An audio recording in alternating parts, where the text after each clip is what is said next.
Hello, my name is Taylor. Welcome to my channel. If you're new here, I'm a Christian and I love to read, and the books that I choose to read, how I think about them, and how I share them with you are all from a Christian perspective. So if that's interesting to you, I hope you'll stick around and subscribe.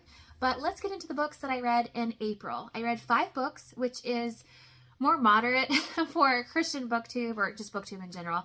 A lot of people read way more than that, but I am a pretty busy person, so I'm quite happy with the 5 number, and especially the fact that one of them is a pretty chunky book, the thickest book I've read in a long time, and pretty much the most intense book I've ever read. So I'm just proud that I even read it, along with some other books. So I'm going to go over these in star order because I have quite a range. I have 2 stars to 5 stars, just from 5 little books. First up is The Vow by Kim and Cricket Carpenter. I listened to this on audio. This was a re-release of the original book. There is an interview at the end of the audiobook between the actual couple. So that was interesting. But I rated this 2 stars, and for various different reasons. One of them being is that it says both people wrote this book. However, it's only from the husband's perspective. He does say, like, this is what she told me that she thought a couple of times, but it would have been nice to have, like, some direct commentary from her. I feel like I kind of missed out on the whole story because we didn't hear it from her at all. And some of it was very repetitive. The other biggest thing to it, though, I found out that they got divorced halfway through reading it. And so that knowledge really colored my perspective on it. Like, he was talking about the importance of keeping the marriage vows and how God looks down on divorce. If you can avoid it, like, you should avoid it. How he would never consider getting divorced. And it turns out he's the one that cheated. And that's why they got a divorce. So nobody knows what happened. Nobody will know what happened to that marriage other than them and God. So, we can't really speculate as to what happened or who's at fault or whatever. But it's just sad that, that's the outcome of this marriage, this real life love story. And I really appreciate having a discussion with Victoria about it because she helped me see how, God is a redeemer and nothing is past God's power. So I decided to continue on reading that even though I found out about it halfway through.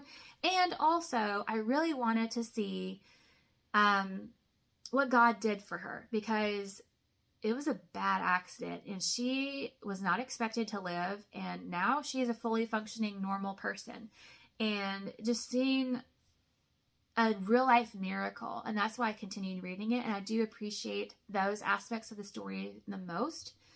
So yeah, that was a little bit of a bummer.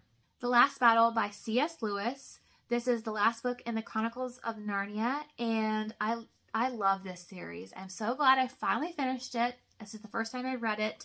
And I had set this goal like 2 or 3 years ago to finish the series, and I'm finally finishing it. So I feel a sense of accomplishment that I made it through, and I can definitely see myself rereading this at some point, reading it with my kids.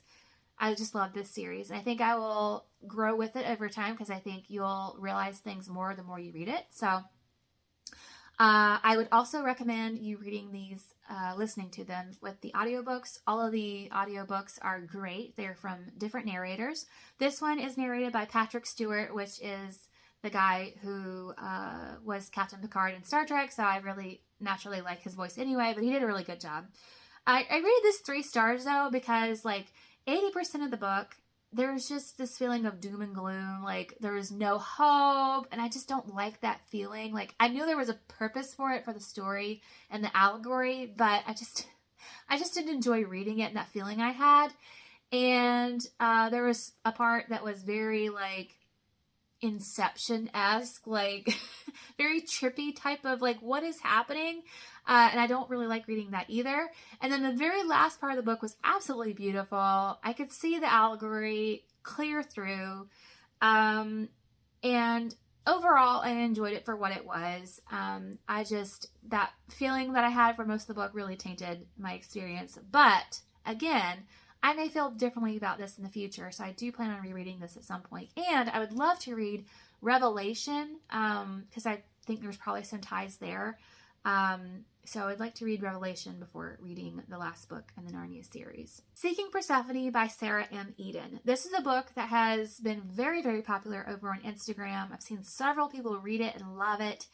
And a movie was just recently released that I think was crowdfunded.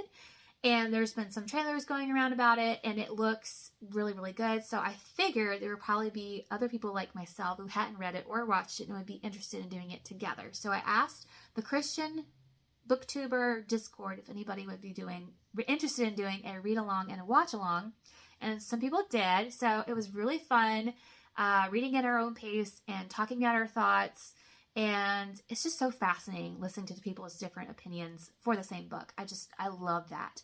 And all of us enjoyed the book. We ranged from 3 to 5 stars, but all of us liked the story. I personally rated it 3.5. But let me tell you what it's about. So it's about Persephone. She lives in the Regency time period, and she is part of a family where there are a lot of girls, and the family is kind of poor. The dad is, a scholar that's kind of out there, and he doesn't have any money. So she gets a marriage proposal as a letter, and he is a duke and very wealthy, and he gives money to the family in order for her to agree to marry him. So she agrees without ever meeting this guy, and he is very prickly. He's very rude. She doesn't know what to make of him. And so it's a story of them getting to know each other over time and figuring out why he is the way he is. And it's a very sweet, clean book. It's essentially a Persephone and Hades retelling.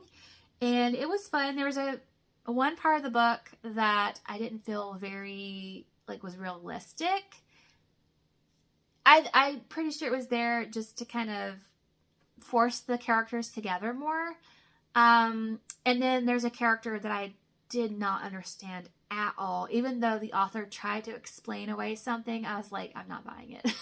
But overall, it was a sweet story, and I will say the movie is really good as well. The next book is the only one I have physically. So that is A Voice in the Wind by Francine Rivers. This was my push book for the month. This is the book I was talking about where I have never read anything like this. I have been scared of Francine for years because I've heard that her books are big and they bring big emotions. And I'm not a big emotional type of reader, so I was always intimidated.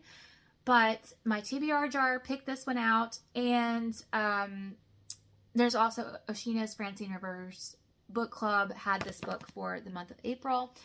And so I was like, well, this is the time to read it. So I persevered and I read this big book. And I could not handle the audiobook. It was so monotone, and I read the whole thing, which I'm proud of myself for. So this book is definitely not for everybody. I will say that up front. This has pretty much everything you could imagine for a trigger warning, like all of it. Just check all for the check all box. There were some things that I did not like that happened. There were some things I was very uncomfortable reading. There's lots of gruesome bits. I mean, this story is about Hadassah, Marcus, and Atreides. Hadassah is a Jewish woman. She's a Christian, and she is enslaved. And she's trying to work through her faith, keep to her Christian faith, even though during this time frame, which is 70 years after Jesus's ascension into heaven, I think, she's living in a perilous times for being Christian and how to be brave in her faith. And Atreides is a pagan. He's a German warrior who gets captured and made into a gladiator. And Marcus is a Roman aristocrat whose family owns Hadassah. So those are the 3 main characters. There's 3 different perspectives, which I didn't realize. I thought Hadassah was the only person in here. But I really loved Hadassah's faith story. She was a very inspirational character. I want to be her when I grow up type of thing. There are some hard things that she went through. And just to see her still have such faith and not give up, it was beautiful. The first little bit is hard, information dumping, very dense. You kind of have to wade through it.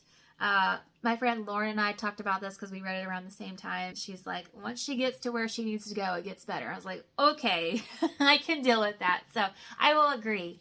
It gets a lot more smoother sailing as far as like it being more interesting. So it's a little bit of a harder to get through in the beginning, but once it picks up, it's kind of like watching a soap opera, a train wreck happen. You know, it's just like, it's hard to watch, but it's also like you can't look away. So, I rated that. I struggle with my rating, but I think I'm landing on a 4.5 because there was some really hard things that I read and I didn't particularly like how I felt around them. Like they made me uncomfortable. And there was one scene with Marcus that I did not like.